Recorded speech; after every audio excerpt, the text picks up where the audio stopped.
all the inconsistencies with hit reg and with sound and with all this other shit. Think of how many inconsistencies there are in Tarkov. And then think about how I have 5 different perspectives of frame perfect leg, like in synchronization for 74 frames, and then they teleport forward. That's actually, insane. Unbelievable.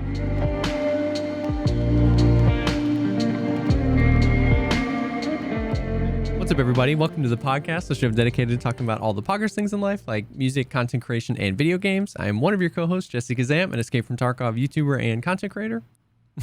And I'm Veritas. I didn't do my homework again. I swear my dog ate it.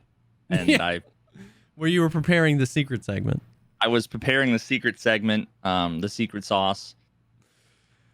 I kind of just want to I want to run this idea by you if you think it'll be viable for a segment. So what I want to do is basically like a sound test. So what I am thinking would be, I would have a scenario in game that I would probably either something I know the answer to, or I would like manufacture it where I was standing in a position and I would like screenshot it. And then I would play an audio sound. It might be somebody, like, let's say you're in Kiba, and the alarm's going off, and someone is in brutal, like, crouching or something. You would have to look at the picture, and based on that context, figure out, like, oh, they're opening up the loot crate that's around the corner next to the jacket. Oh, yeah, okay. I don't know, I kind of feel like that would be interesting, because there's a lot of things like that I find having the experience of like the map knowledge, then the ability to locate the sound cues. That's like, oh, I know the dude is literally right here and he's looting this thing. Like, what he's doing. That's huge. That is maybe I'll give it a try. Yeah. Is that like the idea? Is that an idea for a video, or is that like the secret segment that you wanted to do? That's the idea of the secret segment that I want to do. But this version of the secret segment, well, it's simpler than that. And basically, I'm going to play 3 clips, and I want to see if you can identify like quickly what gun is shooting. Which won't be super hard. I literally clicked on the first random 3 YouTube videos, Tarkov YouTube videos I could find, and then scrolled until there was gunfire. Until there was gunfire, yeah. So, okay, hit me. So there you go. All right, let's do. This is number 1, and again, let me know if you can't hear it for some reason.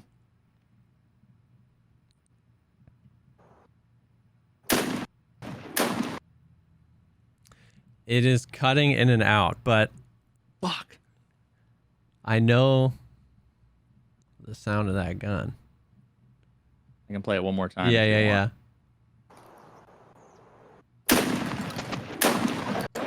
That's a shotgun. That's a one. It kind of sounds like a pump. Is that a 1-3-3? You get one answer. 1-3-3. MP133. It's the 155. Okay. It kind of sounded like a 155 and the 153. I don't know if they sound different. But interesting. I didn't think I would even come close to getting you, and I got you with the first one. Okay, so I've got 2 more. Well, I hate shotguns a lot, so I rarely ever use them. I wonder if you'll get this one. I also suck at this game, so. If you suck, then I suck. All right, here's number 2.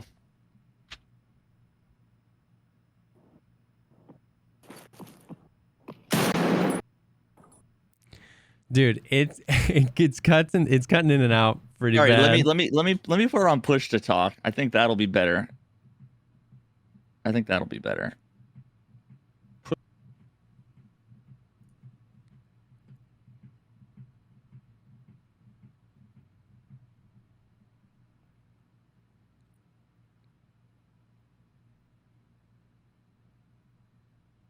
Okay, can you hear me? Mm-hmm. All right. What about?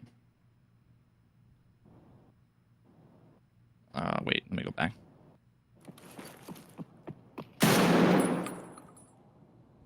That was much better. Now, that was much better. Bro, you're picking the weirdest guns. I guess that's the point, though, right? Is that you're picking the most off the wall guns. I mean, it's something loud and semi-auto, maybe like an RFB, because it's definitely not an M1A, but it sounds like something big and chunky. RFB. That is the TX-15. What? Play that again. No way.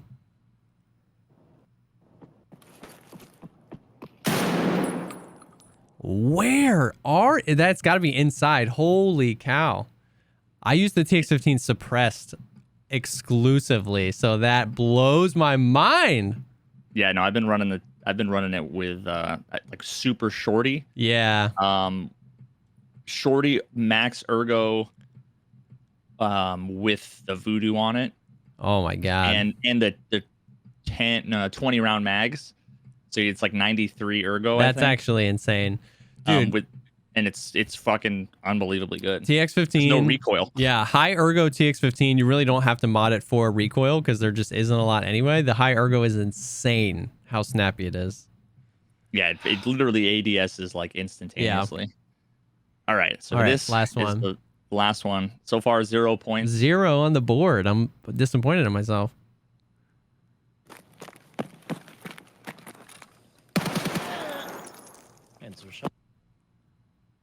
Play that one more time.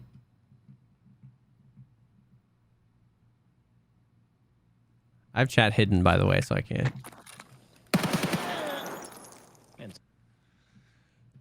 It's a slow fire rate. It kind of sounded like a UMP, but I don't know. I think it's a UMP. Is that a UMP? I can't hear you. Shit. This is what happens when I put push to talk on. Bonus points if you get the caliber right. I mean, UMP is a 45 ACP. Yes. Ding, okay. Ding, ding, yes. Ding, ding, ding. Finally. Our man got one. Jeez. Now I can take it off push to talk, so I don't have to hold this button. Yeah. Wow, I realized how much I Oh, yes. I brought chat back up and I'm seeing so many wrong answers on that last one. That makes me feel good about about getting it right, and then wrong just about the last one too, which makes me feel good about getting it wrong. Dude, it's crazy. It is. I mean, it's funny because like sometimes it's so obvious, and then sometimes, yeah, like I could not believe that was a TX-15. Like I really couldn't believe that. I knew the first one was a shotgun immediately, you know what I mean? And it's like, which shotgun? But I could not believe that was a TX-15. But it's funny, like the really distinct sounding guns. Like almost everyone in the game knows when it's an M1A. The suppressed, the little ting.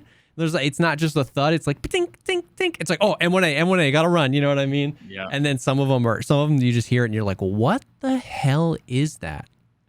Oh shit! I haven't even. Oh my god! I got a good idea on how I can modulate this next time to make it even more interesting. All right. This might be something we come back on. I like these little like just interactive kind of quizzy sort of things. It's fun. I really like the idea of the like trying to figure out where someone is, because that is what separates a good player and a great player. Like someone that's good at all the maps and someone who's great at a map. You know what I mean? Like when you see somebody that mains labs or mains interchange or whatever, the ability to hear a filing cabinet open and then in less than half a second, that dude is in your face because he knows exactly where it is. And interchange is crazy like that because of all the different like flooring types. You know what I mean? Like the glass, the regular floor, the hardwood floor, and people they just know where you are. It's crazy. Yep. I think I've finally I beat my previous survival like win streak. I did 10. Well, I was looking at my stats while I've been doing history of Tarkov and going back. I've been tracking all of them as I go back through my videos. Every now and then I'll show my stats screen and it'll highlight video. It's like, oh, that's a data point. And it's like 83%, 73%, 63%, 53%. It says every patch it just gets worse and worse and worse. My previous win streaks back in the day were 30. That's now crazy. 10. It was 9 for the longest time, and then yesterday or the day before I got 10 just on factory. I wiped factory, all the players, 10 games in a row. But I'm finally now starting to be able to read factory audio with the expansion. So like, you know how on the bottom floor, like underneath the bathroom, there's a chair with the bag. Yep. So like I was right near the chair with the bag, and there was a guy on the stairs. So at that point, you have to figure out like he could go out around like the bottom door, but then go around to the other door, like those two doors that are like right next to each other. Mm-hmm. But they could also go up and around, and then through the hole in the bathroom, they could go to the other stairs. So it's like trying to figure out when you hear like footstep, and then you hear it go around, and then maybe you hear like them jump.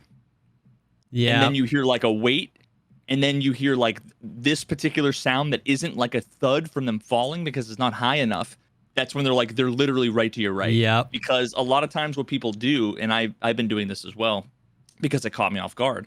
People, if they want to flank you that way, they'll try to jump either like on the lockers and whatever, so that it doesn't trigger the little crinkling of the glass, tiles. Yeah, the tile. So it doesn't sound like it doesn't sound like they went bathroom. It sounds like they're the third floor. Yep. So, dude, yeah, that's super interesting. I remember factory. Yeah, at least, dude, back in the day, giving me the hardest time with audio. I can never the like, because of how open those staircases are. Like, there's the really distinct tile, like, and then if you hear a door open previous to the expansion, if you heard a door open, you know they were up top, loot and safe room, and if you heard tile, you knew they were in between.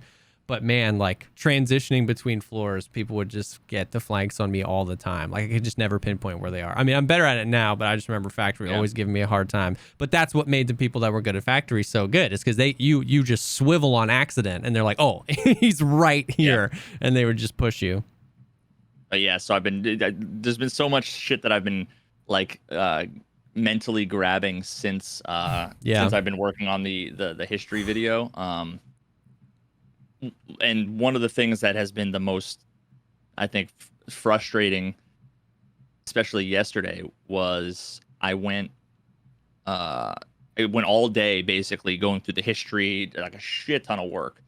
It's so much more work than I initially thought, because I still want to interview like 20 people, but at the same time, what I've been doing is every patch and minor patch, there's patch notes. So I've been breaking those things down. But then I've also been looking at the forums and subreddit and YouTube videos from those periods, because that's when people are talking about, like, is the pistol glitch back? Oh, yeah. There are so many things that are not in the patch notes.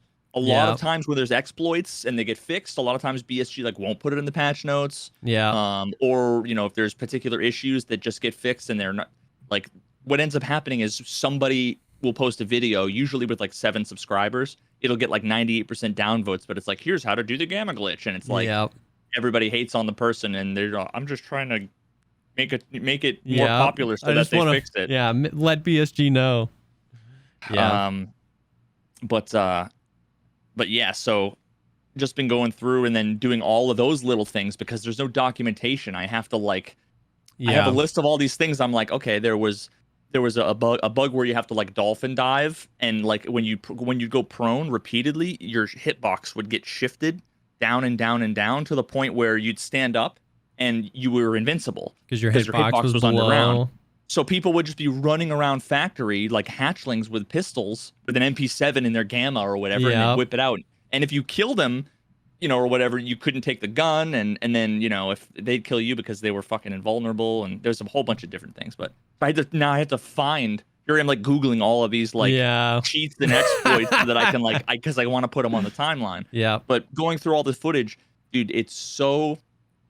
There's two things. One is the physics in like the ragdolls. Oh yeah. And then 2 is just I don't know if it's hit reg.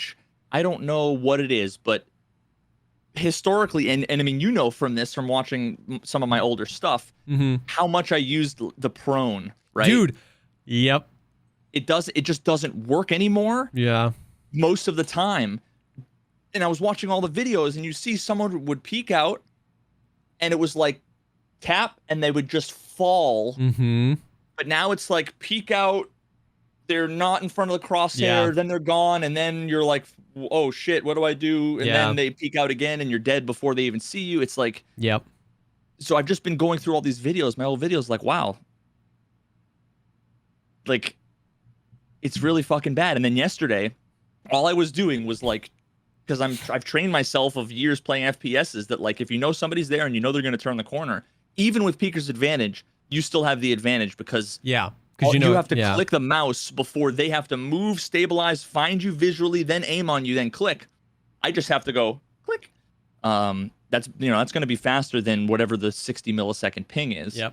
Much of the time, but not when the movement and everything is so dog shit. But I was like, a different game, dude. But and then the other part of it was that the ragdolls, part of that makes it even look better in that like I felt like they reacted to bullets differently than they do now. And which is you would, I mean, there's literally a clip where there's like 7 dudes all shooting like one hatchling corpse, and it's just like doing this, it's like bouncing around. Even after death. Now, there used to be a period where it was like that always, but then it was like after that for like 10 seconds, and then the body would kind of freeze in place. And then now it's just like as soon as they die, it's like a .mov file. And then it's gone and they're out of the game.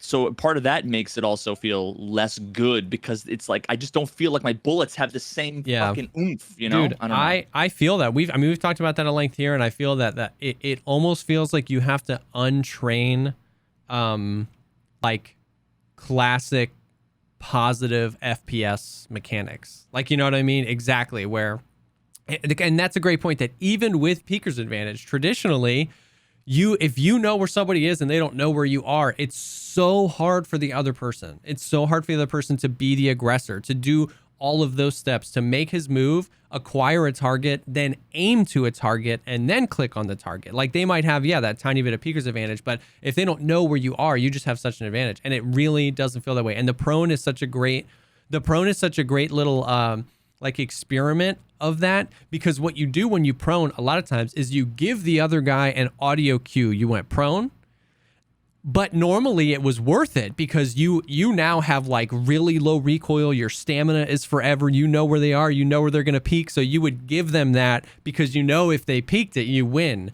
But now you give them that audio cue. They know exactly where you are. And the minute they hit W, they glitch, they freeze, and then end up way over here pre-firing it as they go with a laser beam M4 that's gotten a recoil, and you can't win that fight. So now you're giving them the audio cue, and you're not getting any of that advantage because the movement is weird. They're going to freeze for a second when they peak. They're pre-firing it, and it's just like, oh, whoops, okay. You can't really use that anymore. Dude, I have so many clips, and this could be... it could be some sort of confirmation bias or something, but like when I was going through a lot of my recent clips in like my desync folder and all this shit, it's amazing. The only way I can describe what it feels like, and I don't think this is the case, although it's entirely possible that it could be out there. I just feel like I'm talking about like a cheat related thing that they love talking about everything, and they put videos up, and there's no way that I wouldn't have heard about it, but I'm not eliminating it completely. Imagine a cheat that could like draw a line from your barrel as like a laser, and when you were running, if you were going to intersect with the laser, it would shoot. It would no. I'm saying the enemy's laser.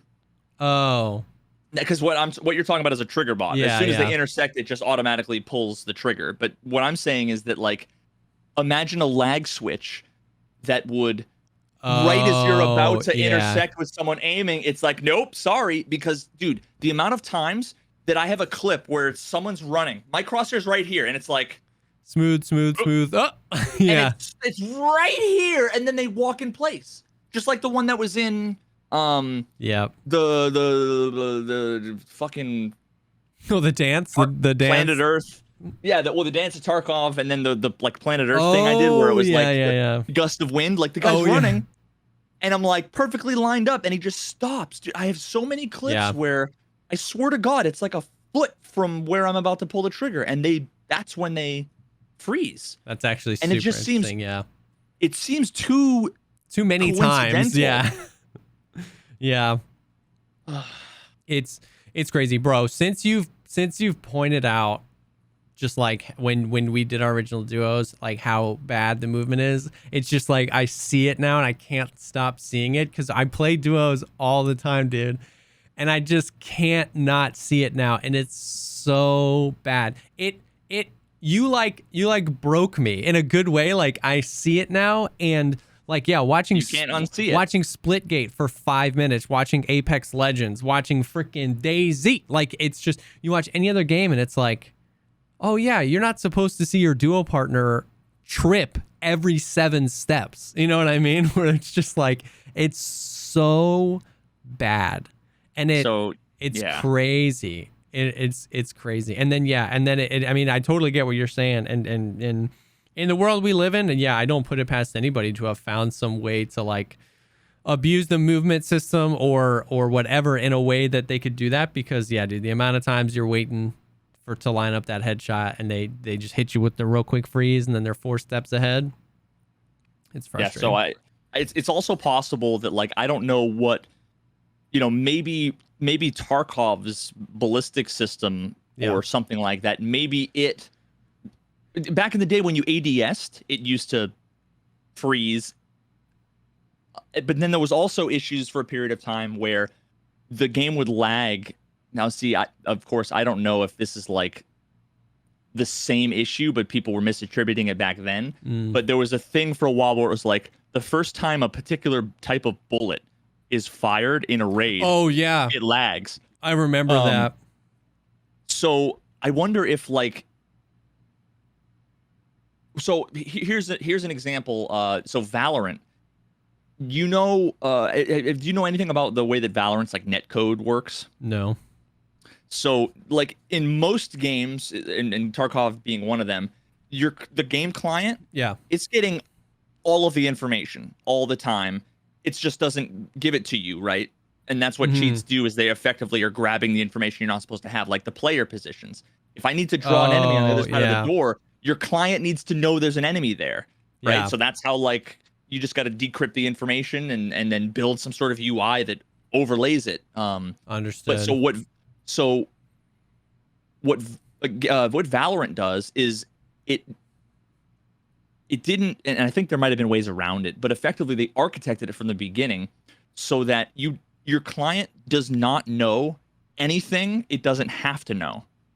So that imagine like the map is this static thing, and it knows all of the geometries. So it knows you have no possible line of sight from here to there. So it doesn't tell you about the player all the way on the other side of the map. It doesn't tell you. It only tells you right when they're a millimeter from peeking the wall, that's when it's like there's a player there, and then it renders them. So basically you can only have a wall hack that's like it's only works like 6 inches from like every corner. Yeah.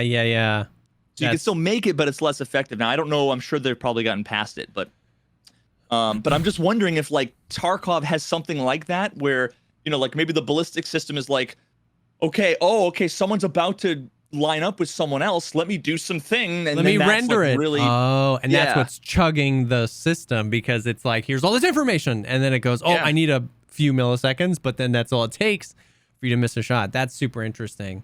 It seems just as likely as, it seems cheat. It seems very likely. We got into this conversation with, I got into this conversation with chat again the other day about like inertia and stuff like that. Do you think that that'll have any like meaningful effect on some of the stuff? Like it's not going to have a meaningful effect on reducing the amount of like we can call them stutters. They're not like the old stutters, but you know what I mean when somebody's running and stutter. But like going back to the conversation about like, you know, when you're prone, you used to be able to win that fight when you knew where somebody was and they didn't. Like, do you think that like that's going to have any meaningful effect on that again, like helping reduce? Because it feels like, because I don't know how much of it is like Tarkov's bugging netcode and how much of it is the fact that the players can just move so fast from zero.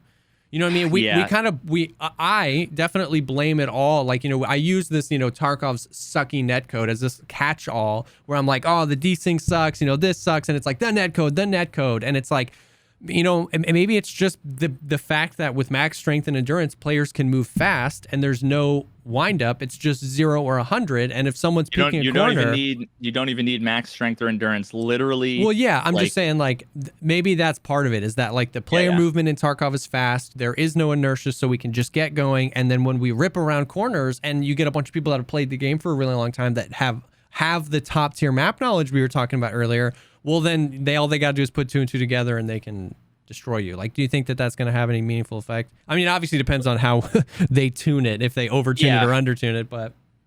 It's funny you ask that because, again, going through a bunch of the old footage, I'm constantly struck by, when I watch an epic, the storytelling like moment, you know, the thing that's in a video from 3 years ago that I'm like, I have to put this in the history of Tarkov because it seems so relevant. I'm looking and I'm realizing how little people are sprinting around. Yeah. And how slow I am. But then also you actually can even see it in the initial gameplay trailer. It's a little pronounced, but that initial gameplay trailer with like the guy with the sniper, the DVL, the SV98 in factory up on like the metal, sniping through the hole. When that bear, he throws a grenade and he's like peeking, and all of a sudden you hear the shot pop off. He like stutter steps a little bit, and it was like the game basically used to have inertia. There were stutter steps, and that's a whole different thing where it was like you would hit shift to aim and it would like make you do one more step. I don't mean that. I just mean like you couldn't go from 0 to 60 instantly, and players were slower.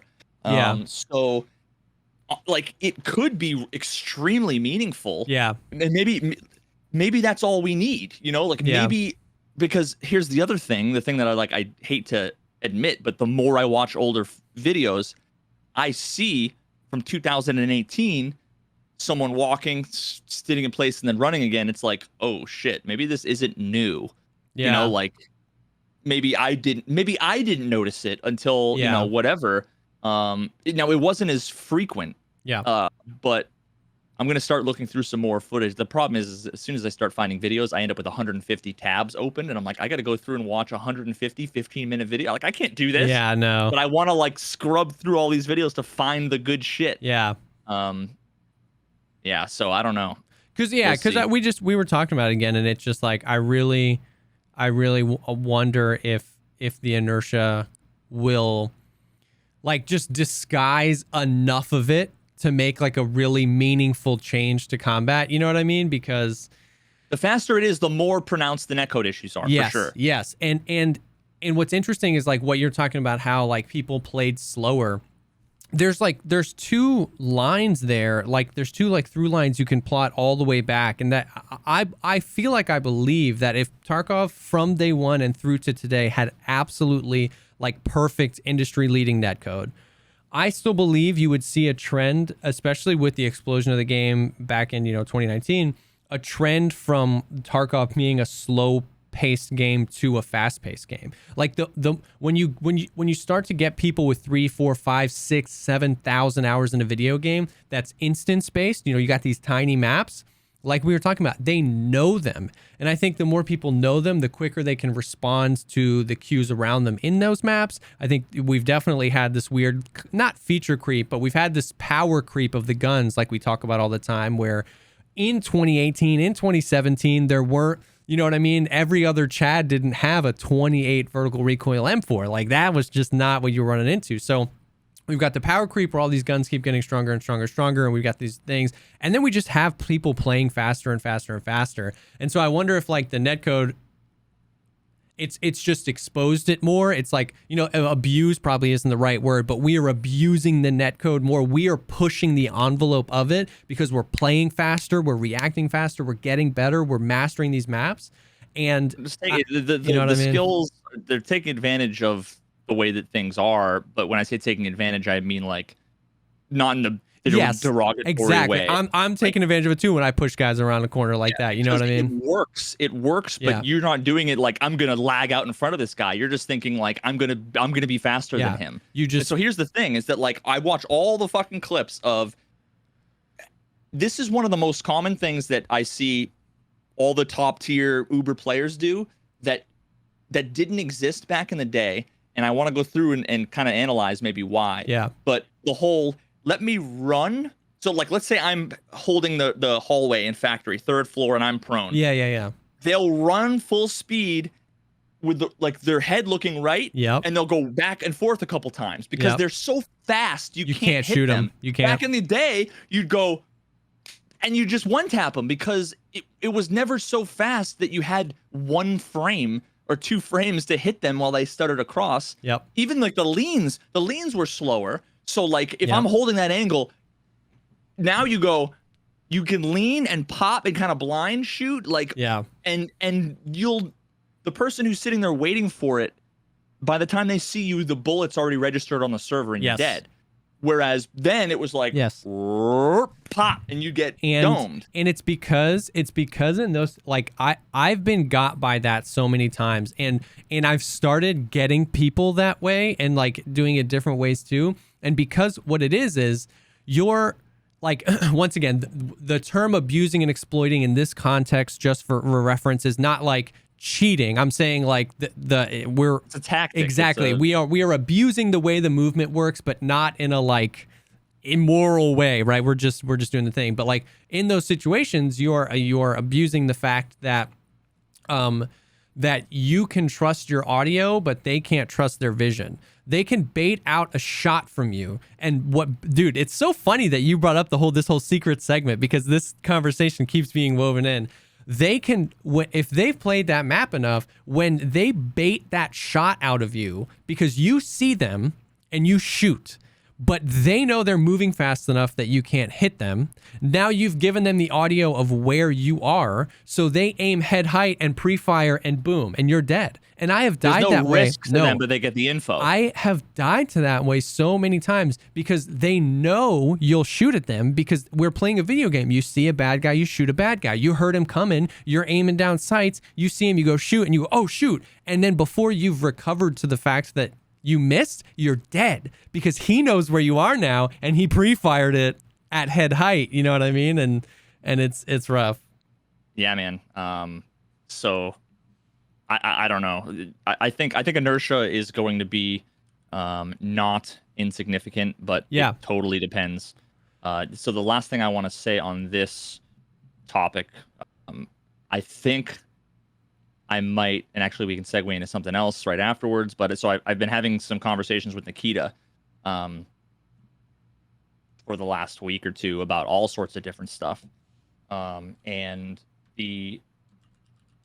I had to bring up, it had been long enough, and I gotten far too frustrated, far too frustrated to where I couldn't not say anything anymore about like wanting to circle back with Nikita about the netcode. Because where we left it off was 9 months ago, I did the video on netcode saying for the last year, things have been so bad. Yep. So it's been almost 2 years. And, the end result of our conversation was effectively like, we'll look into it. The network guys will look into it. We'll see. Yeah. And then I don't remember exactly what he said, but it was effectively, I think that the problem is something different than what you think it is. And we're working on it. Yeah. But then it's been 9 months, nothing's happened. In fact, it feels like it's getting worse. And so I had to say something again. I didn't want to push it, right? Like, you don't want to, when I'm talking to him all this time, you don't want to like say it every day, like, hey, that thing you don't believe me, let me try to convince you again and again and again. Yeah. It's like, no, okay. But it had been 6 months or so. So finally I'm like, hey, let's talk about this again. So the conversation started off with him effectively saying that he wanted information about like my internet, maybe it's an issue with my client, my computer.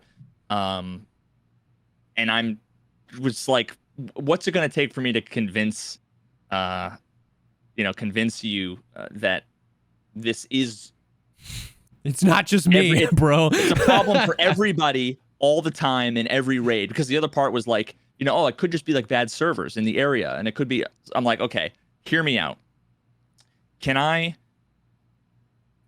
If I demonstrate to you with clips that there's 5 different people, and those 5 different people, we all squad up and we get into a raid, and we go on 5 different maps, 5 different servers with 5 different like squad hosts, all over the world, and people have like, someone in California connecting to London, someone in, West Coast connecting to East Coast, all the different combinations.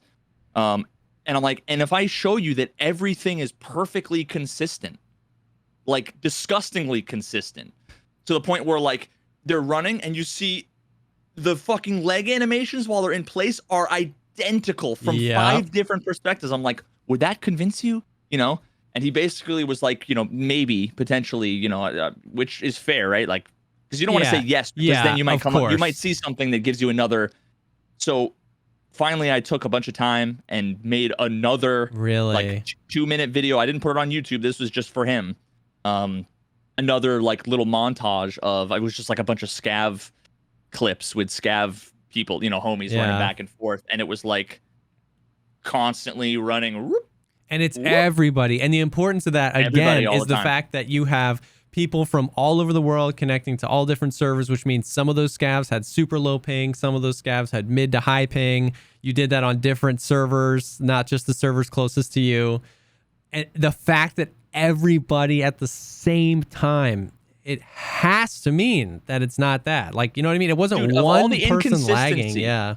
All the inconsistencies with hit reg and with sound and with all this other shit. Think of how many inconsistencies there are in Tarkov. And then think about how I have 5 different perspectives of frame perfect leg. Like in synchronization. For 74 frames, and then they teleport forward. That's actually, insane. Unbelievable. So I sent it to him, and he said, yes, this looks like server lag. So now I think he believes me, because what he was saying was largely, it's either your client or the particular server that you're on. Thing, yeah.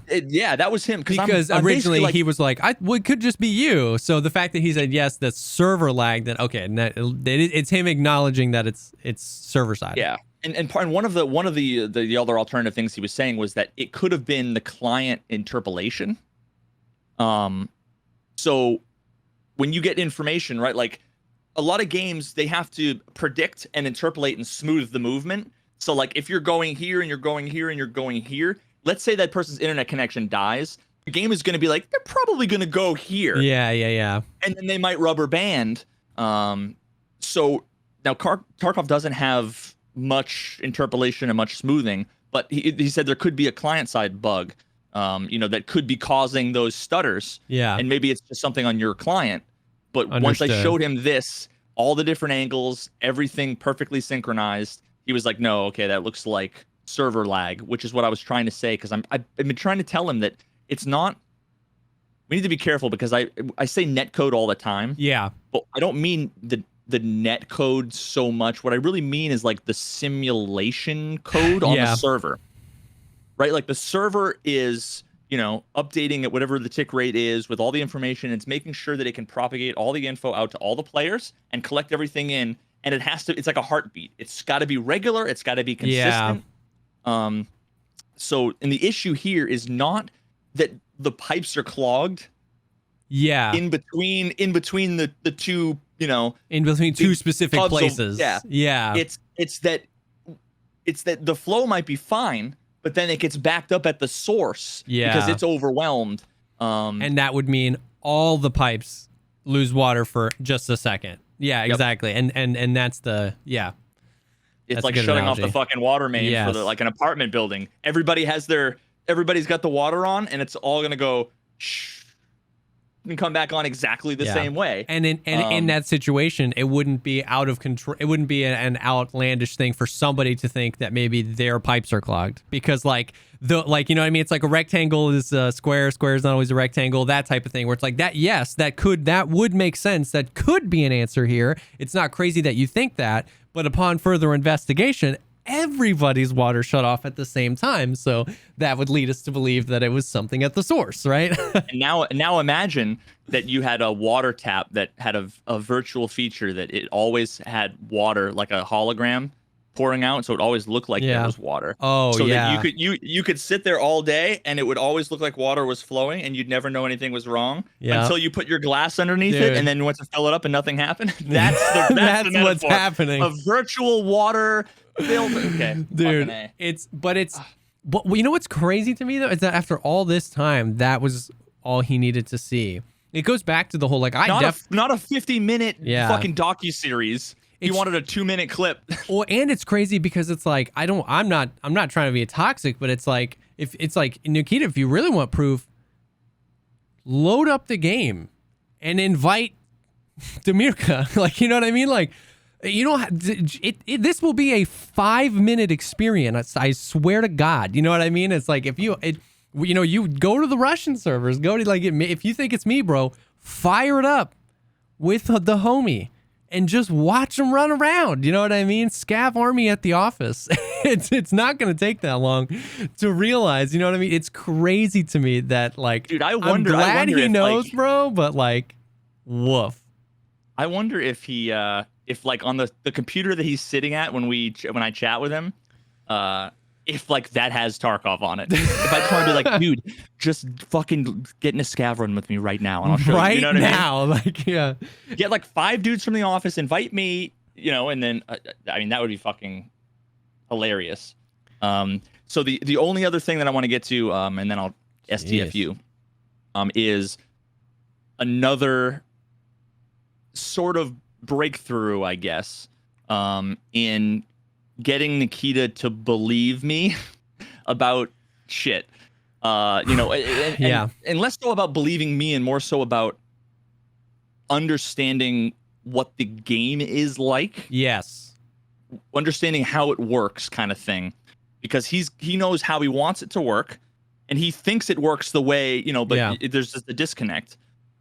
So when we talked to him on the podcast a few weeks back, he didn't know about the head blacked out, chest blacked out thing.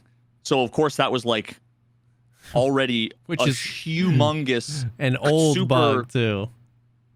As far as he's concerned, as far as the developers are concerned, there wasn't a bug. Yeah, that was the proper implementation of the feature. Yeah, the rules that they coded though were different rules than he thought. Yes. So there were cases that, he didn't think should have ever been able to happen. Yeah. Because there's all this logic around what to do here and what to do here. And what he basically said was, or what I can imagine he said was, I just want to distribute the damage and, and have, if it gets blacked out, then there's a multiplier and whatever. And it's it doesn't, it's not specific. It's really a high level kind of description where you can then have, if you don't come up with all of the specific use cases and you just tell someone, here's the thing I want you to do, there's an infinite number of ways you could actually implement it. And my metaphor that I had for chat the other day was, I'm pretend you want a sweet sports car. You want it to be red. You want it to have sick color matching, or theme matching wheels. You wanted it to be lightweight and nimble, all of these things I was saying. And then I pulled up a shitty Honda Del Sol that was painted red with big black wheels and a giant wing, and it's a sports car, it's red, it's lightweight, it's nimble, but it's I kind of wanted like a Ferrari. And it's like, well, if you had asked me for a red Ferrari 443, Yep. I can't fuck that up. Yep. If you just say, I want a sports car, and what I have in my head is this really sweet sports car, go build it. They don't have the same thing in their head, then you end up with something different. So the other thing that finally I talked to him, and it's less, I guess, about wanting this particular feature changed or saying that it needs to be changed, but more along the lines of the more I think I can convince Nikita that I know what I'm talking about. Yeah. And that maybe I might be starting to convince him that they're like, oh shit, there's a disconnect. Yes. That something's been there for years and I didn't know about it. I think I'm finally starting to convince him, because before it was easy for him to just dismiss it, right? Because everybody gets shit wrong all the time. Yeah. You know, there's desync, they blame it on hackers. There's hackers, they blame it on desync. There's a bug, they blame it on desync. There's hackers, they blame it on bugs. It's like, he's just constantly telling people that they're wrong because they are wrong. Yep. But so this thing that I was telling him about was how blacked out limb damage propagation works. Oh yeah. So the example that I basically gave him was similar to my illusion of choice video. I screenshotted Battle Buddy, and first of all, I was showing him screenshots from Battle Buddy and stuff like that, and he's basically like, your simulation's wrong.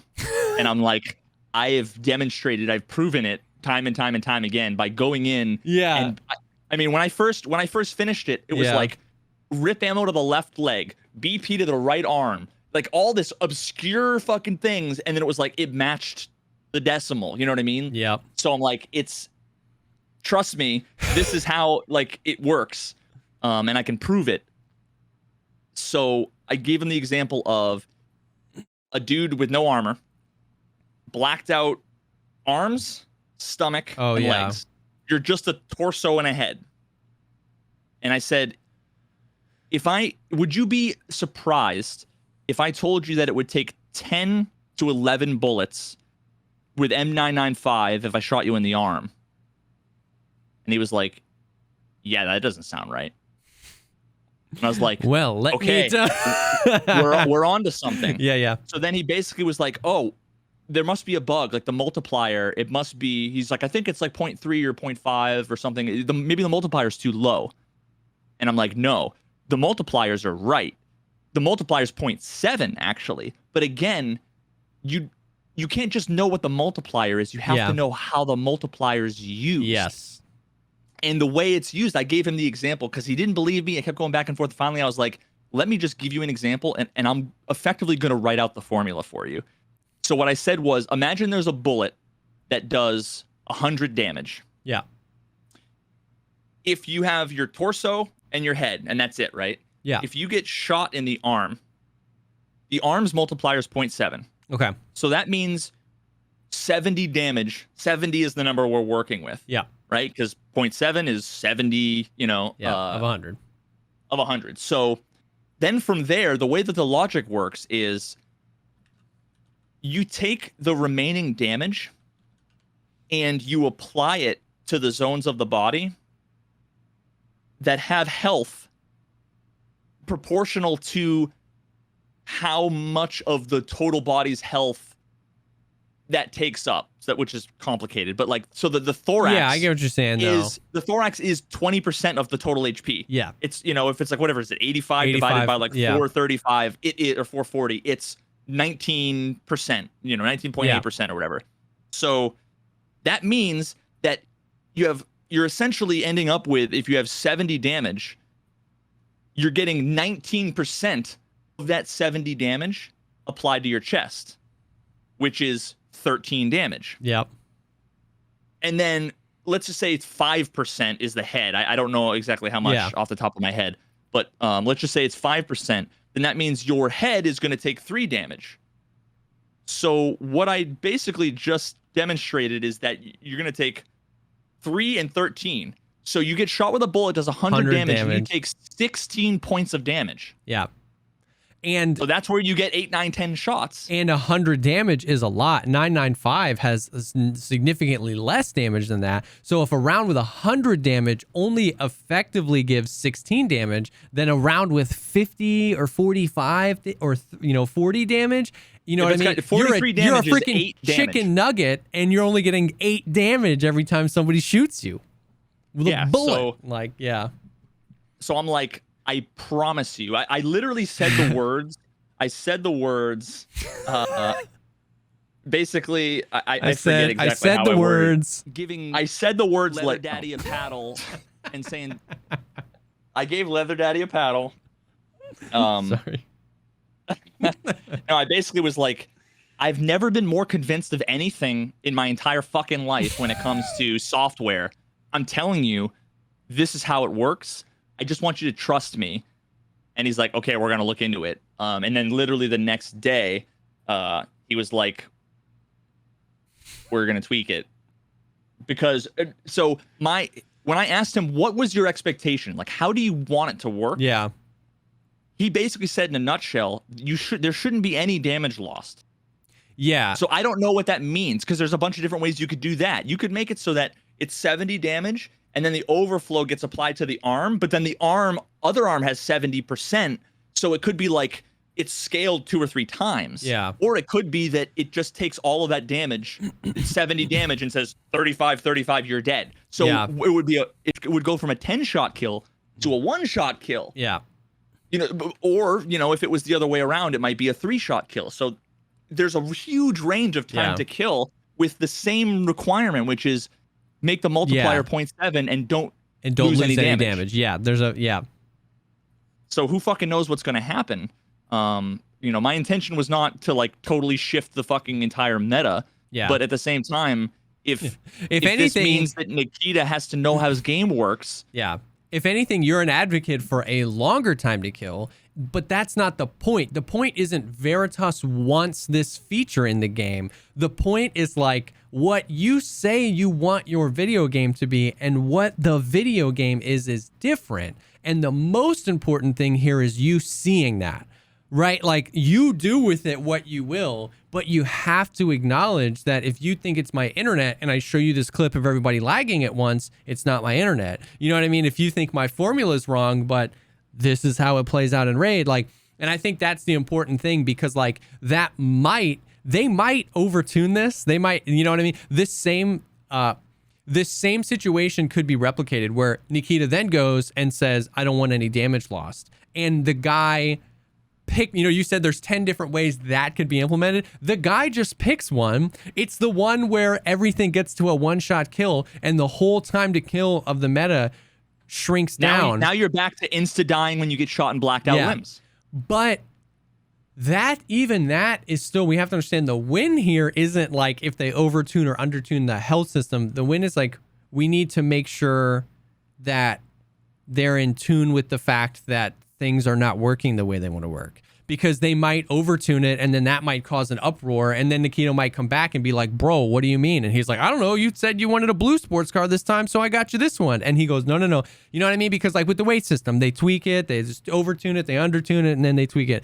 But just tuning it is a good thing, right? Because it's acknowledging that it's not working the way it's supposed to be. And that goes a long way. And to your point, it's really a good thing that he's skeptical, right? Because exactly like you said, all he does every day, especially when he's responding to the community, is telling people that they're completely wrong, lack context or something. So it's not surprising that you're like, hey, I don't think this works. And he's like, you know how much time it's going to take for me to like figure out if this works? I'll just tell you that it's wrong. But that's a good, I'm glad he's starting to come around to it, because that's exactly it. It's like, of course I have my emotions. I have things that like I would love to see in the game, but more importantly, I don't care. I want them to know that certain things feel weird or out of place or not the way that they seem like they were intended to be. So here's the thing. We learned when we talked to Nikita that what he wants for the game and what we want when I say we, I mean like you and I, are much closer than I think I thought before. Yeah. Like, oh wow, you know, if your requirement is you want a game that makes you feel intense and you can tell a story, well, now, you know, we're shooting at the same target kind of thing. Yeah, We can get a little bit more specific and more granular. But so what I want is, I don't want him to want X, us to want Y, and then him to accidentally make Y. Yeah. Or something else that's okay that people seem to like, and it wasn't intended and by anybody, and then people just latch onto it like, oh yeah, I love being able to tank arm shots, and yeah, it's great until you shoot somebody 20 times, and then on the kill screen you see 14 shots, and it's like, well, why the fuck didn't he die? Yep. You know, in this case, I'm sure it's going to be good and bad, and a new play style. If there's a change, you know, a new play style might emerge from it. But I just basically want him to be able to see the result clearly, so that he can make sure that his vision matches the result. Yes. Because if we agree on the vision, then I feel great. Now we have a starting point. Yep. Yeah. Because then I can say, oh, well, this isn't how it should be, and you know, give him that feedback, and he can go, okay, you're right. But you know, if we don't agree on the why and we don't agree on the what, then there's no point in having the fucking conversation. Yes, absolutely. But now we agree on the why, and now I want to make sure we agree on the what. So yeah, that's the end of my rant. Whew. I mean, dude, that's good to hear. Like, it really is. It really is good to hear. I mean, and once again, like, I understand that Nikita's not going to know, you know, every bit of every little piece of code. Like, I don't even expect him to be playing the game. So I get it, but it's good that you've been able to. Hey, man, it's just so good. Those are both, like, the netcode things especially, man. Like, if anything, if this whole health thing just helps support the legitimacy of what you're saying around the netcode. Like, that's such, like you were kind of saying, where he's like starting to understand that you know what you're talking about, but like not you know what you're talking about in the sense that like you can code better this game. Just the fundamentals of like trust my analysis.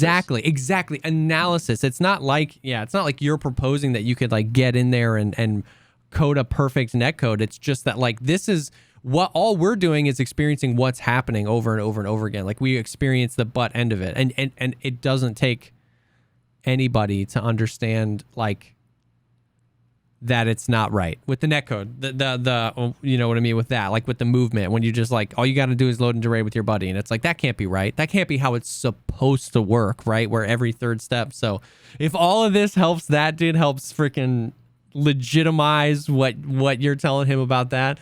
That's so good. That's so good.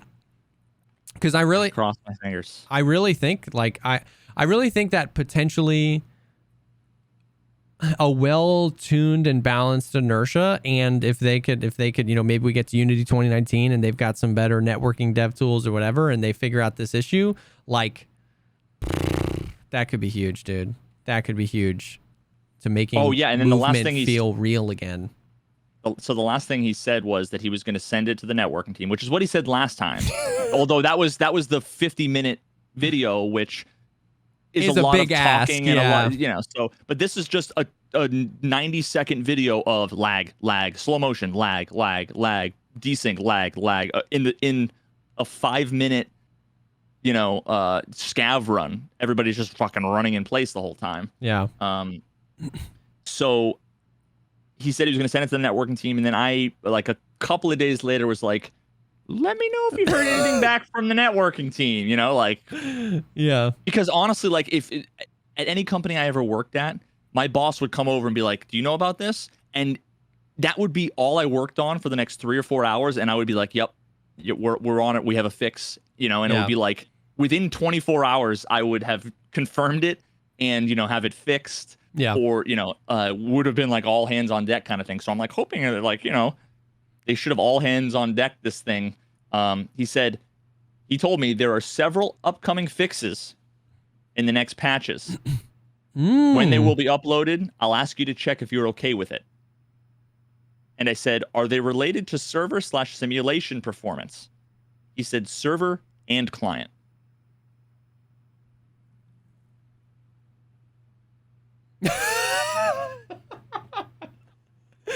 Pog? Question mark? Yeah, I don't know. I mean, oh, hey, so it'll probably be a few weeks. that's we'll still see. sick. That dude, that's about as good.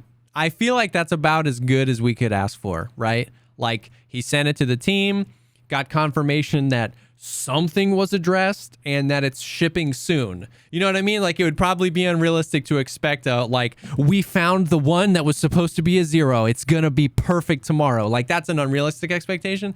I feel like this is about as good as we could hope for. You know what I mean? So hopefully, hopefully they found the one that was supposed to be the 0 and it's better. I feel like that, dude, that'll be the next few patches, whether it's like technical patch, small patch, whatever. The first thing I'm going to be doing when I load up is like, yo, let's scav army fam and just looking. You know what I mean? Looking at legs.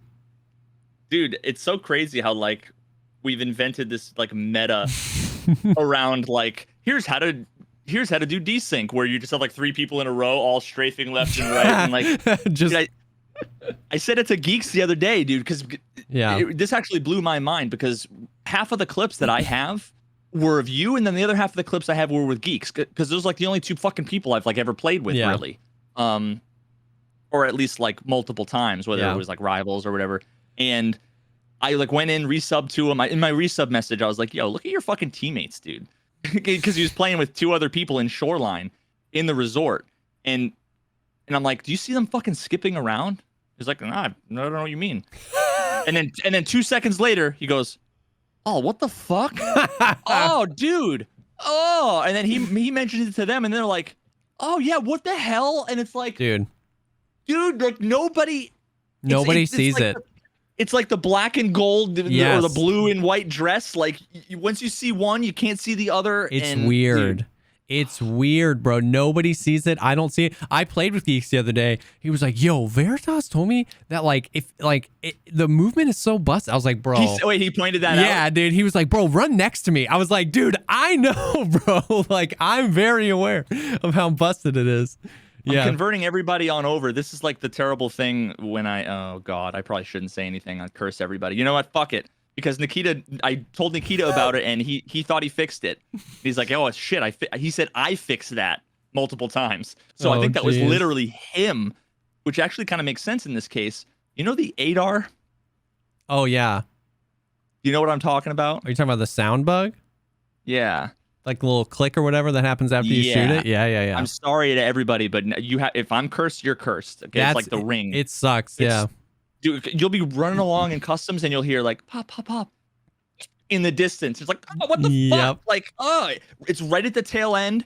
If you shoot like 100 bullets, a second after that tail end of that audio, there's a click. Yep. And I told him about it. He's like, I fixed that already. Like, God, I don't know how, I don't know if it got reverted or a bad merge somewhere or whatever. There's ADAR sound.mp3, and then he fixed it and just did ADAR sound 2. You know what I mean? And it keeps reverting back to 1. Oh my, ADAR sound final. And I've also noticed it. 100%. It's always with the ADAR, but I actually had an M4 suppressed fully auto, and I could have sworn I noticed it infrequently with the M4. It could have been a coincidence. Maybe somebody shot and I didn't hear it, but I heard the click. I don't know. Yeah. But yeah, it's like once you see it, you can't unsee it. Once you hear it, you can't unhear it. Bro, yeah. And I feel like with the team movement thing, it's really just people don't see it. I didn't see it. Like I would say it was impossible to not see it, except the fact that I never saw it, and you played with me for 7 seconds and was like, "Oh my God." And then I just now I see it all the time. I talk about it all the time. I clip it on stream all the time. And you tell Geeks, and the fact that the same reaction and instantaneously, he's like, "No, dude. Oh." Dude, it's crazy. People don't see it. We just need to get enough people to see it to make sure something happens. I don't know. But hey man, that is as encouraging of news as I could have gotten tonight. So that's good. That's good.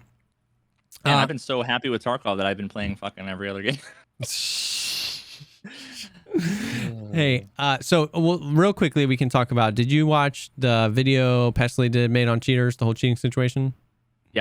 I personally, so like, I know he got a lot of freaking hate for like his opinion on like, don't blame them, this, that, and the other. It's just like classic internet getting tripped up on the wrong thing. It's like, I actually don't honestly care what Pestely's opinion on is, like, if you should blame them or not. Like, I think he's a really great and rational thinking guy, whatever. But yeah, who fucking cares about who cares? anyone else's moral or ethical judgments about someone else? Yeah. I care how you feel about that person. Yeah. You're both strangers. I was like, why are we getting tripped up here? I was like, the point of this video is proving that it's a plague on every other major game, that if multi-billion-dollar studios like EA and like Activision, you know what I mean? Like that I'm just putting that in people's face. It's like, oh, just hardware ID ban. It's like, yeah, the $14 billion company that's pulling in, $600 million a day on their free-to-play game didn't think to hardware ban, Johnny. Like, you're right. You should go talk to, Mr. EA. Like, the fact that these guys... I was going to make the same video, basically. Yeah. Now I don't have to. The fact that I would have left that part out. Yeah. Don't... What do you mean? You would have left what out? The earlier part out. I would have... Oh, yeah. Yeah. Like... Just because I knew that people would get butthurt about it. The fact that, like... You know what I mean? And what's crazy is that, like, so the big argument in the Tarkov community, and we have the infamous clip that circulated around the whole, like, well, Tarkov likes the cheaters because they make money off of it and stuff like that. That's bull, but you can't even apply that same argument to something like Warzone, right? Like, it's free. When people get banned, like, they can make another account too, and buy the, like, it's there's no monetary incentive for EA or for Activision to let the cheats go on, but they're rampant. You know what I mean? Like, the biggest streamers in the industry, every other week you see a clip of like Tim or Nick Merckx just being like, what are we doing? Why are we playing the game? I don't want to play this game anymore. You know what I mean? And so it's really unfortunate. It's really depressing because it's like we kind of need like a freaking breakthrough in quantum computing to figure this out. I don't know, but it's not a Tarkov thing. It's not a Nikita likes the hackers situation. You know what I mean? It's that this game is primed for it because you lose your gear. You know what I mean? And everything that makes Tarkov great is what makes it great. Is what makes it great for cheaters. 100%. 100%. And so here's the thing, like we're in full agreement on that that element. Now, again, like I understand the sentiment of what Pests was going for and kind of why he, was saying what he was saying. I think, and I don't necessarily disagree, but here's how I would, if someone had a gun to my head and say, be honest, be truthful, and say what you mean. Here's how I would put, I think, what his sentiment was. It's imagine you're the 17-year-old kid in like rural India with like an internet cafe down the street, and every other job is insert shitty job for no money here. Yeah. And you could make 100 times, what you could make doing literally a farming or whatever by cheating in a video game. What you have to do is really look yourself in the mirror and say, if you think you were in that position, would you be able to, it would be so easy for you to, turn away 10x your income for playing a video game versus some shitty job or whatever, right? Like, and of course that's a kind of a straw man, but it's I think a better way of putting it. Like, he wasn't saying cheating is okay and it's acceptable and you need to accept it. Like, that wasn't what he was saying. He was just saying, like, be a human and empathize. Yes. Not everybody that's a cheater is the worst fucking human being. Just like not everybody who's a thief is the worst human being. Not everybody we don't need the death penalty for everybody for every crime. Yeah. People can make mistakes. They can be, like, if I was in high school right now, as high school me, probably 15-year-old me, who knows? I probably might be making more money than I'm making right now. Yeah. Making cheats or doing RMT, because I was a shithead when I was 15 or 16. I didn't cheat at games, but I also never had any monetary incentive. So I can't even say. All I can say is now, morally and ethically, I have way more options to make more money, and I don't have to worry about doing the bad thing, right? But if it came down to like my kids being fed or me fucking around on Tarkov, yeah, you know, I'm not saying I would do it. I'm just saying what Pestily, I think what he was saying was just look yourself in the mirror and be honest and try to be empathetic. And, you know, we don't need to like, you know, death threats and, you know, whatever. Look at them like humans, because if you look at them like humans, then you can understand why. And maybe if we all can understand why, then we can actually potentially have a conversation and change minds. And, you know, it's just like politics.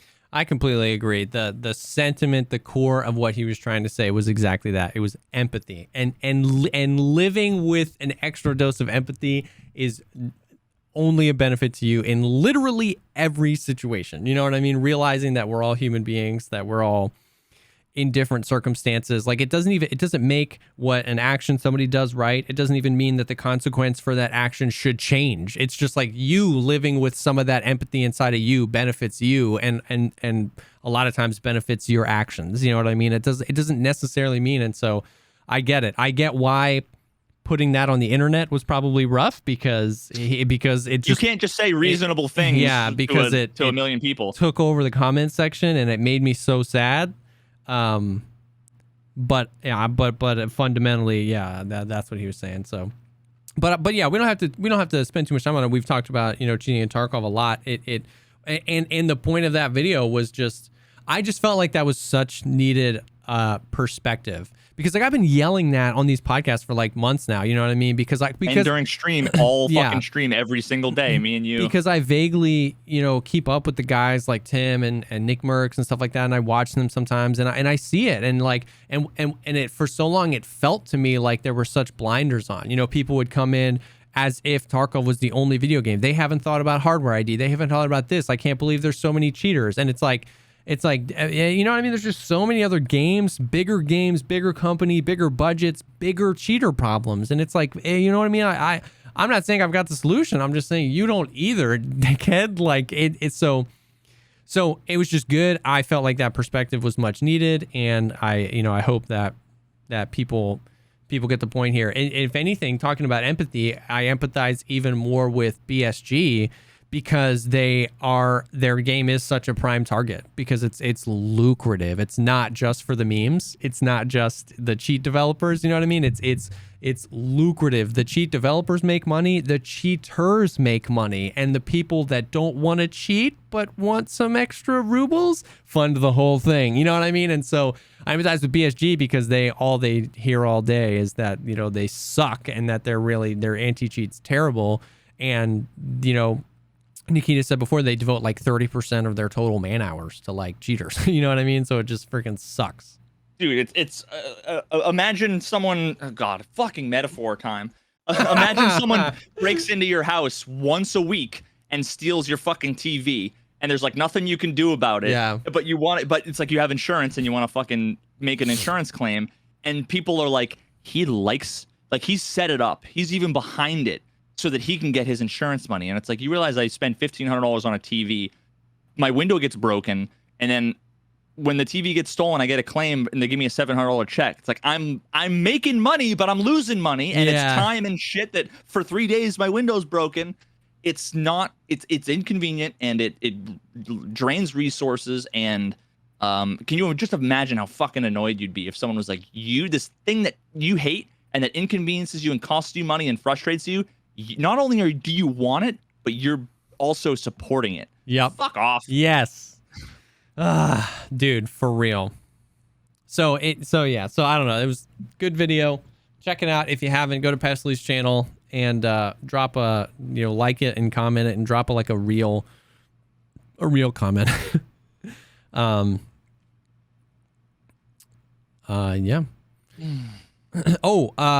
So I had this just really quickly, so we can talk about I actually do want to talk to you a little bit. I'd love to hear your thoughts on the YouTube stuff and going on the stuff. But really quickly, there was a community member of mine had an idea the other day, a Tarkov idea that I thought was really interesting.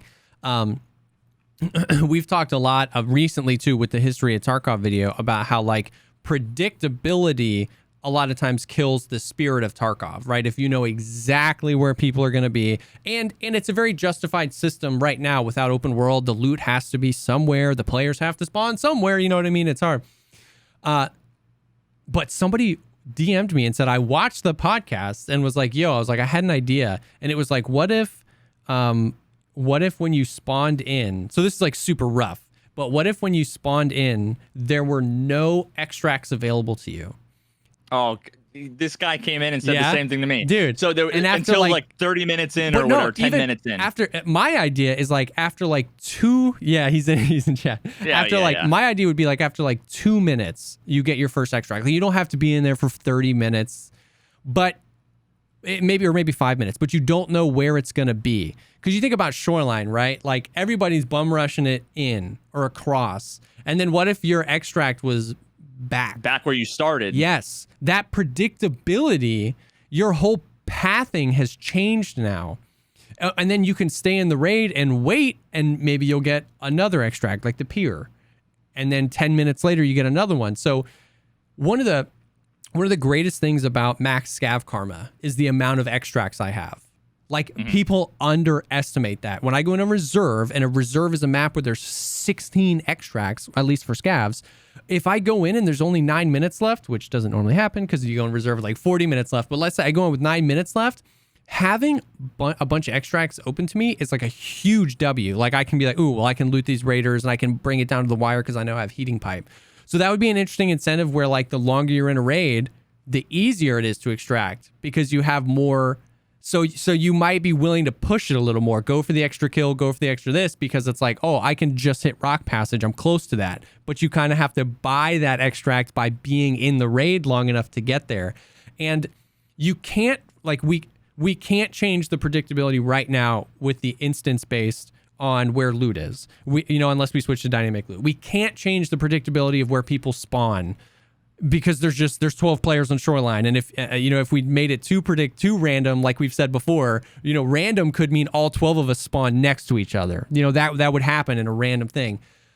But this was just such an interesting idea that messes with the predictability in the back half of the raid.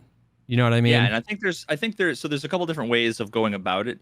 I don't know why, but there's something about that, like, vanilla idea of, it's almost like it's hidden until a certain time, and then it like reveals. Yeah. Like, there's something about that I don't like. I'm not sure why. Maybe it's just like, what's the lore? What's the justification? It's one of the ideas. I normally always want it to be able to be lore justified. Any idea I bring to the table. This one is definitely the hardest one to justify. I get that too. Yeah. I can think of a couple of mechanics that I don't even know if they make more sense or not, but there's something about them, I'm just thinking out loud, that I like better. Or maybe make it more interesting, I guess, because it's rather than like unwrapping a box, like you have to wait until Christmas morning to unwrap the fucking present. I kind of like the idea of, if you think about like what is an exfil, like, I always sort of assumed that it was like a car was coming to pick you up kind of thing. But granted, we have that, but you have to pay for it and whatever. I can think of, so maybe if you pull out that list, it's almost like Uber drivers.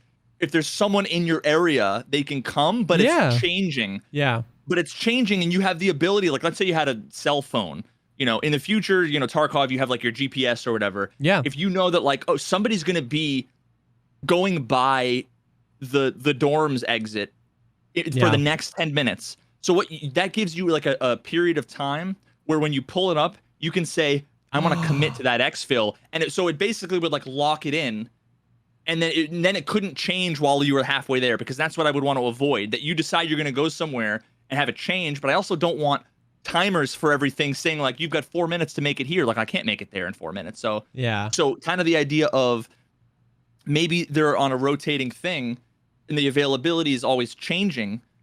But, you have the ability to basically say, I want to go here. And then you're essentially saying your Uber driver, meet me around the corner, in 15 minutes. Yeah. Well, so my idea, the original idea, or my version of Peppermint's idea wasn't that they would change. It would literally just be like, if you were in raid at the 3-minute mark, all the extracts would just be open to you. Like, my original thought around it wasn't that like you get an extract at the 5-minute mark and it ever goes away.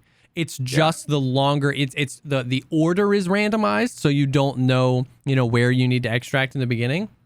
I think that could be really interesting if sprinkled in like salt, there were extracts that would pop up and go away. Like, the helis coming by rock passage, you know what I mean? Not like actually code in the helicopter, but like in the lore, it's like, I'm going to be here for 5 minutes and that's it. And then maybe like, so say Shoreline's a 50-minute thing. Maybe that happens at the 5-minute mark in the raid and you see the timer and it goes to 0, but maybe again at the 12-minute mark, it happens again. So it'd be cool if like the longer you're in, the more extracts you have available to you. And some of the extracts in a fucking schedule, would be like they would pop up. Because here's the thing, we talk about all the time how unrealistic systems have to be put in place to simulate real life, right? Like we have talked at length about that, and that's a really valuable thing to know because we have to break the realism in order to inform a more realistic experience.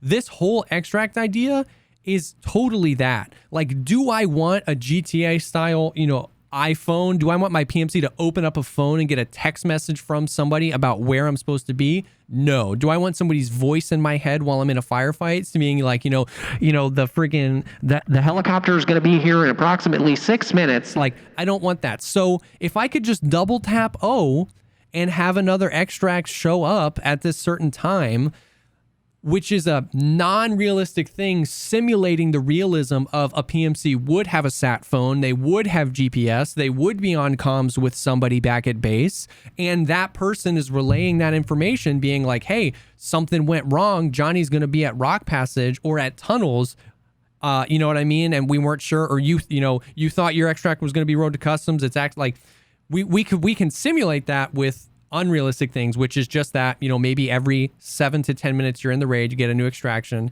and you sprinkle in there some timed extractions. That would, I really feel like that would do a lot to kill the predictability, because you get maps like Shoreline Interchange, very linear. You go in the side you spawned, you go out the side you extract, and you run to extract. You know what I mean? You spawn at Railway, you go at Idea, Goshen, Ollie, out to at Railway. Shoreline, east, admin, west, out to Tunnel. So that could do so much to break up the completely predictable pathing of players. Like, you know what I mean? Like if you're down on Shooterborn in Heaven, just no, like, it's just like where you spawn, somebody's going to have to extract there eventually. You know what I mean? So it's just so predictable.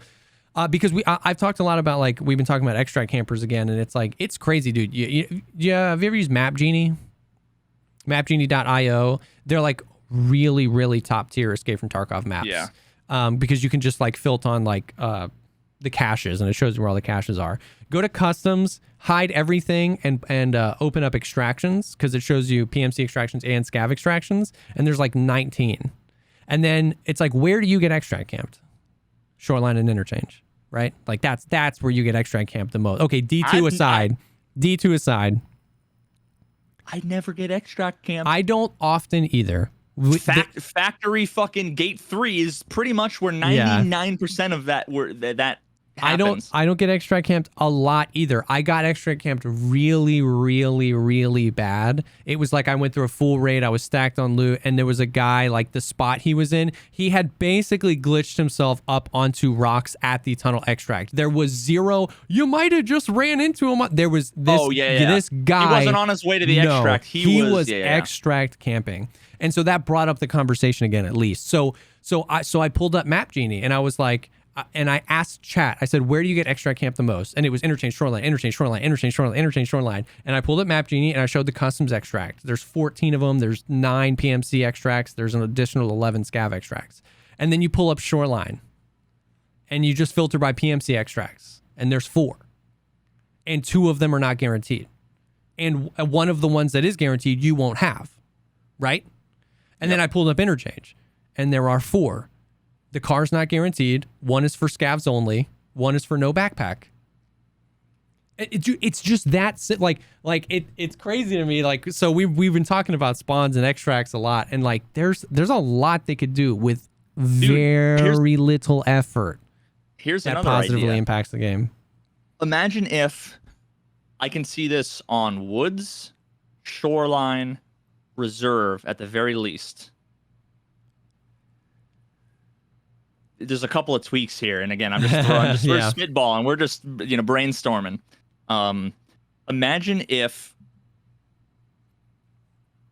oh god, man, I'm just gonna say it. Fuck it. Okay. Imagine if you couldn't bring in paracord, but they were found more often in raids, and it was like a guarantee.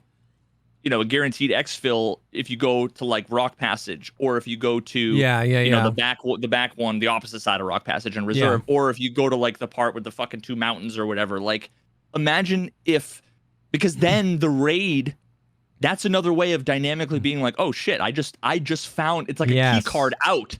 I just found a special way out inside of the raid. Well, now I can change my path. That's another thing they can do. I would love that. Something like that. Yeah, imagine like a voucher, an exfil voucher for a scab. Imagine the guy at the boat on the pier. If the pier boat was on 100%, it was there, but homie wanted a gold chain.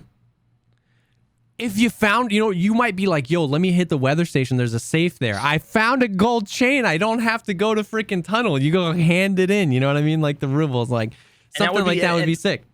And I like that, rather than like every time I go into shoreline, I need to take a mule, an SJ6, a fucking gold chain, 6,000 rubles. I like the idea of, maybe this is another instance where the item is like the gold pocket watch, where maybe there's a guaranteed 2, golden paracords spawn on the map, guaranteed 100% of the time. You just gotta find them. And it's not an item that you could sell or buy, so you don't even have to worry about found in raid. You don't have to worry about being able to take it in. It's just, you're finding in raid like the little golden quest ticket item. out. That's got the ticket out.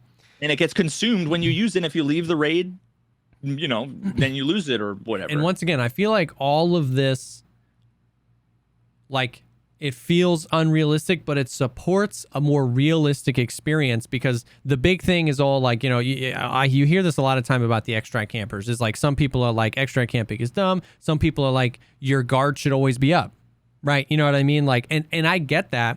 And this supports that as well. Like, your guard should always be up. It's not about making it impossible to extract camp. It's about making it less predictable to extract camp, right? Like, no one's going to extract camp if there's a 2% chance in the next 45 minutes someone's going to come. But if you did, it would be like, whatever. Like, I had never seen anybody in my life in that little glitched up spot on the rocks. And was that recently? Because that was the thing like 3 years ago. I don't think he actually glitched. I didn't know that you could. You're kind of like doing the little ice skate thing, where if you hit the jump right, you skate up a bunch instead of walking it. So he's not glitching or like anything, but he's kind of like, I'd never seen anybody up there ever. On my way to the extract, I've got the freaking Valde. Like, I can show you the clip. I'm talking to Sealable. I'm like, yo, we got any freaking nerds extract camping? And I'm scoping out where they sit up on the thing and up on the thing. And I was like, nope. And I start sprinting. So it's like, in that scenario, you can't tell me, well, you got to always keep your head on a swivel. It's like, dude, I didn't know to look, there. I'm looking I'm doing exactly what I should be doing as a PMC. You know what I mean? And he knew if he stayed there long enough, he would find somebody. So if you want to predictability. If you want to make the argument of, and I can get behind you need to, put your head on a swivel and whatever. I get that too. Yep. But the problem is that the game doesn't give you that argument's much easier to make if the game gives you options. If you've got fucking smoke grenades and the ability to trench tunnel underneath the fucking road, or exactly. If you know someone's there, you have a way to get there that isn't run through 100 meters of pavement with no cover. Yeah. You know what I mean? So there are game design elements that can help support that idea of, it's like, well, if I'm always frosty 100% of the time, you better reward me the 1% I notice it. I better be able to do something. Yes, exactly. And not just have one option, which is try to out aim the guy who I can't see. Yeah. You know? Exactly. So I think, I don't know. I thought it was a really interesting idea. I thought like, and once again, I fully recognize it's one of those ideas where we don't know where they're going with like the instances, with open world, with tying maps together. So I wouldn't want them to work on something, we've talked about this before, work on something that would be inevitable or irrelevant later. But it just seems like little stuff like that, like it on my end, it doesn't feel like a lot of work because a lot of the extracts are already coded into the game. Like there are like 5 or 6 additional scav extracts that PMCs can't take. I don't know why. Like if you know what I mean, it would be really, it feels like it'd be really easy to code in like, okay, every 5 to 7 minutes a new extract it's open and all of these are available. You know what I mean? It's going to be, and then that would, I'm sure that's some config file somewhere that exactly would take 30 seconds. The amount of work relative to the implications for supporting the game mode Nikita himself says, which is like, you don't know, but you're always, staying frosty, you're always prepared, you're reacting to the raid, you're telling a story like that. A small change like that supports that vision a whole lot and would change it up. So I just thought it was an interesting idea. But 100%. Maybe we can do that as another, put it on the tab for Nikita as an event to do. You know what I mean? I did just send Nikita a message because people kept saying it to me and I kept forgetting to mention it because it's not really been like a thing, but I have to know now if he's aware that the fucking Pier Boat exfil light is broken. I need to know. So I said, are you aware that the light on Pier Boat exfil is bugged? It's never on when the exfil is open. He's going to be like, oh, no, I didn't. We'll fix it. And it's going to be like, that's all it took. That's all it took was for me to take 4 seconds. 4 years. That's all it took. Woof. I'll let you know if he responds. Yeah, please. Anyways, we're kind of coming up on time. We're about an hour 30, but I would love to hear your thoughts if you have any on we saw Tim the Tatman and Dr. Lupo back-to-back sign exclusive contracts with YouTube, switching over to YouTube Gaming.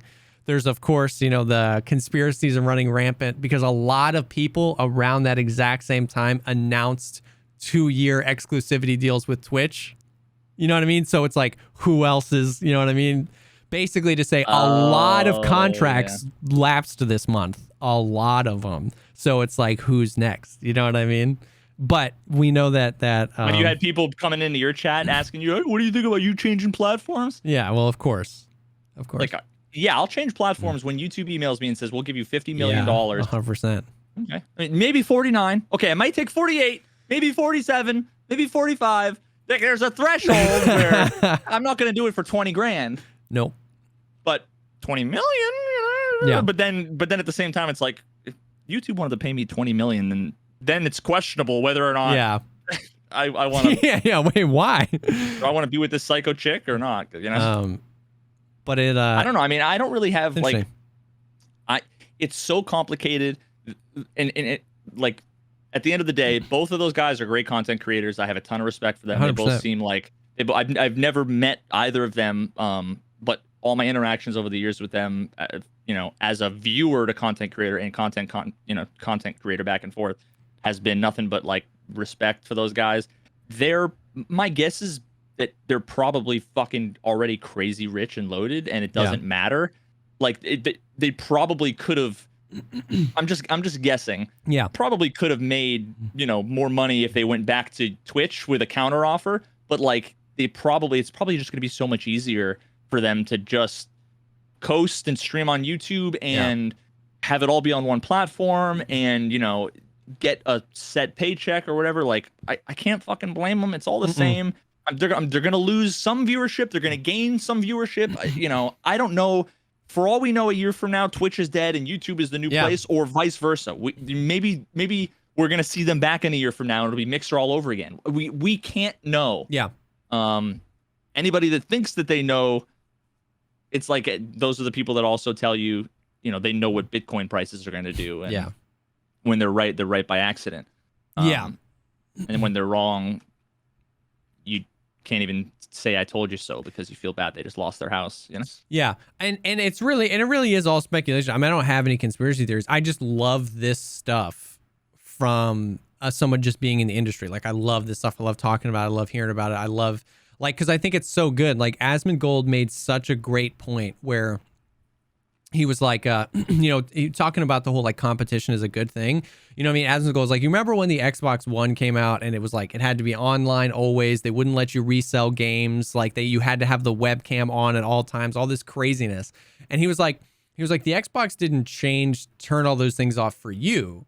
It was like, it was Sony. It was like the PS4 was announced the next week and it said it had none of that stuff. Thank you for celebrating Sony all these years. Here's the coolest console ever. You know what I mean? It was like, and Sony made your Xbox better. You know what I mean? And that was the analogy he used, where it's like, the hope here is that like if we can get fucking 25K bit rate on Twitch, exactly. Like, this is the kind of thing that, you know, might light a fire. Is that it's pulling, it's the exact same thing. And anybody that doesn't see that YouTube has a much more firm foundation than Mixer did. A lot of people are, it's Mixer all over again. It won't last. It's like, Microsoft. Yeah. Well, not even just Microsoft. Microsoft's it's a great company. It's just like Mixer was just Mixer. Mixer was an island, similar to how Twitch is an island from Amazon, right? Like, Twitch has been barely profitable. Like Jeffy B isn't like, oh, I'm super excited for Twitch. Like, but YouTube and Google, like, well, I also don't know. So that whole trope around Twitch doesn't make any money. I know nothing about it other than the fact that when you're a business owner, you don't want profits. Oh, yeah. Because you pay taxes on those. So it's like, I don't know if that's like a thing that is like great for the rich guy because they can make $1 billion or whatever and then not have to pay, or if that's like, for some reason it's not profitable. I don't know how they couldn't be making insane amounts of money, just given how much any individual person, including myself, makes doing nothing but connecting an Ethernet cable and playing video games. Yeah, I don't know. Maybe I'm an idiot, but I mean, I don't know a lot about it either. I lied once again. I love doing research on this stuff and hearing about this stuff from some industry standards, like some guys that own some like ad agencies and stuff like that, have some podcasts that I listen to, and so I mean, I don't know either. You know what I mean? But the point is that YouTube is a much more established video content delivery platform, right? Like an established one. That obviously YouTube Live Gaming is a very different thing than VOD style content. So I'm not saying that YouTube Live Gaming, but understanding that like, Mixer acquiring Ninja was very different than the billions and billions of dollars that YouTube has done into algorithmic research, data analysis, figuring out what type of videos you like. Like, you know what I mean? When they like, if the fact that they acquired, two, it wasn't just one, like the fact that it seems like they're making moves means it feels like it means something different from a company like YouTube and Google than like Mixer, which was just kind of just like vying for market share. I just want as many Ninja viewers and Shroud viewers and as many viewers as I can get, it's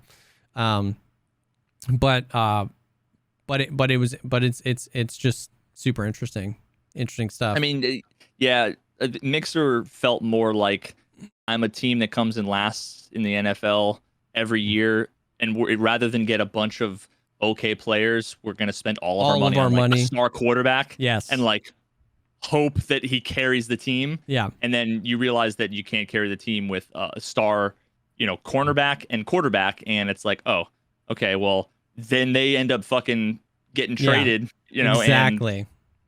Exactly. That's exactly how the Mixer thing felt.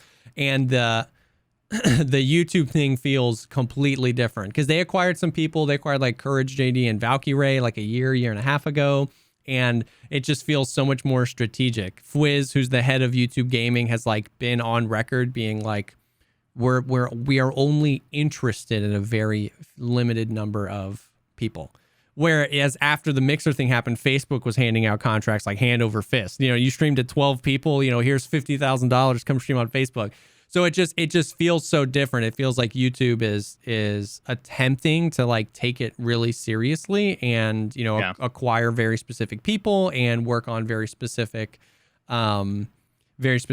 feature sets. Like somebody asked when there's going to be sub gifting on YouTube, and like Fwiz responded with just like a GIF like nodding. You know what I mean? Like alluding to a lot of this stuff that, you know, Twitch is, you know, pulls people for. So it's funny. I love this stuff, man. Like I'm not moving to freaking YouTube. I don't think Twitch is dead. You see all this stuff. I love the like back end of this. I love the industry stuff of this. I love thinking about like the fact that I could still be doing this when I'm, you know, 55 potentially if the industry keeps growing. Like, but that being said, I just love it because I love it. I love it as a hobby. Like I'm not like worried that Twitch is shutting down tomorrow. I'm not worried that I should be jumping ship to YouTube. Like it's just super interesting stuff to me, at least.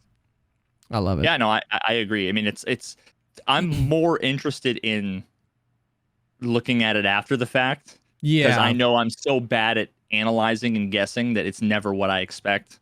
So I'm just like, it's interesting. We'll see where it goes. Yeah, for sure. You know, it's like my wife always gets excited. She always gets excited 6 months before our fucking like vacations. I'm so excited. I'm like, I'll be excited when we step foot into Disney. Yes. And it's like a nice day and it's not raining. It's like, and like I don't have like diarrhea. You're like, you know, if it's perfect, then I'll be happy. Yeah. But I don't want to get excited for the next 6 months just to have it all flop, you know. Yeah.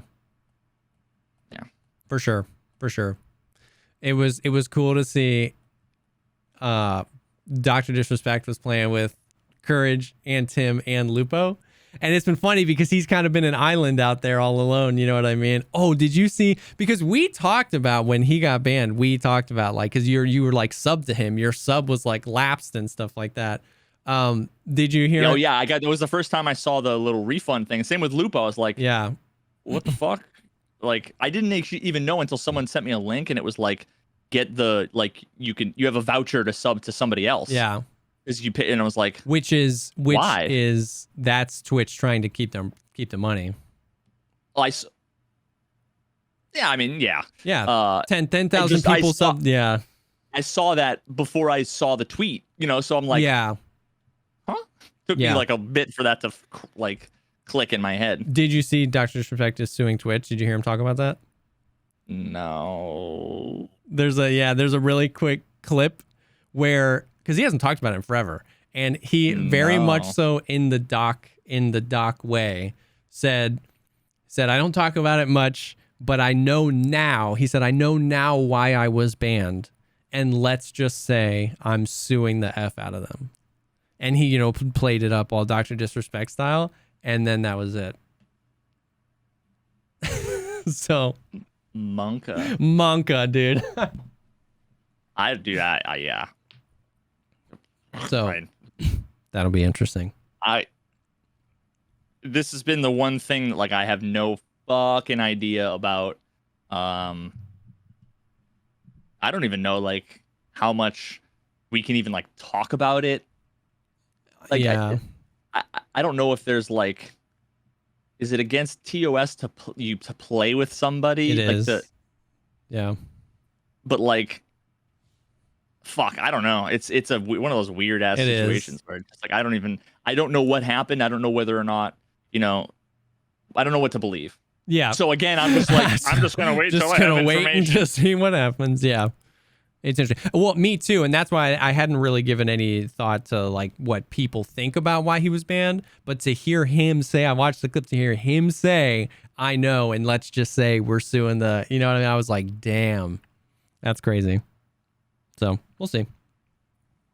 We'll see. We will see. But yeah, that's about it. That's about all the happenings that I have written down. Do you have anything else? You were playing some Splitgate, playing some Myst. No, I'm gonna play Myst. I'm gonna play. Did you ever play Is that Myst? a thing that you're gonna be disappointed that I don't know what you're talking about?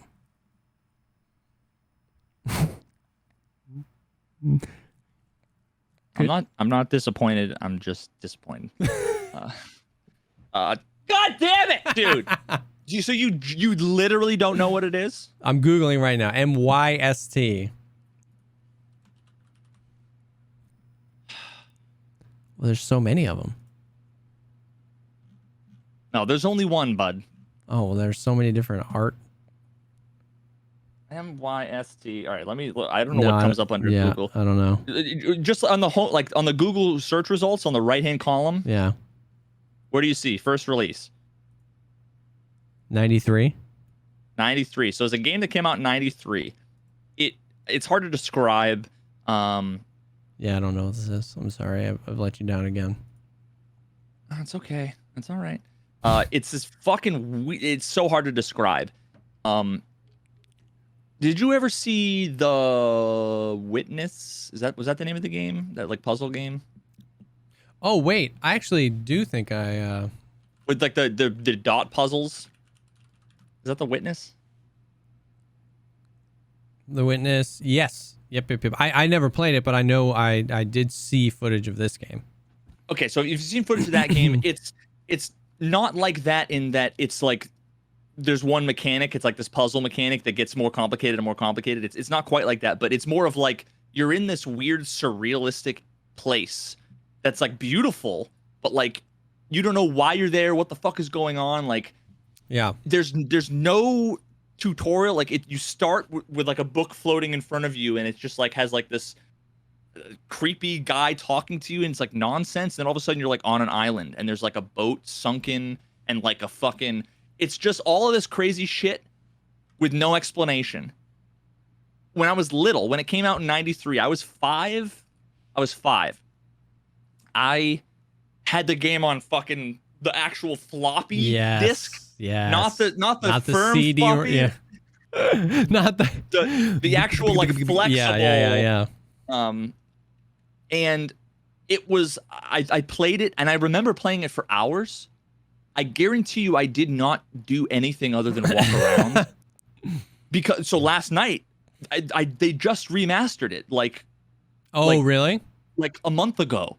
And I accidentally found it on Steam last night when I'm like, I need a new game to play. I'm clicking through, and all of a sudden it was like Myst remastered. I'm like, you're fucking. And they're like, yeah, that just happened last week. I'm like, what?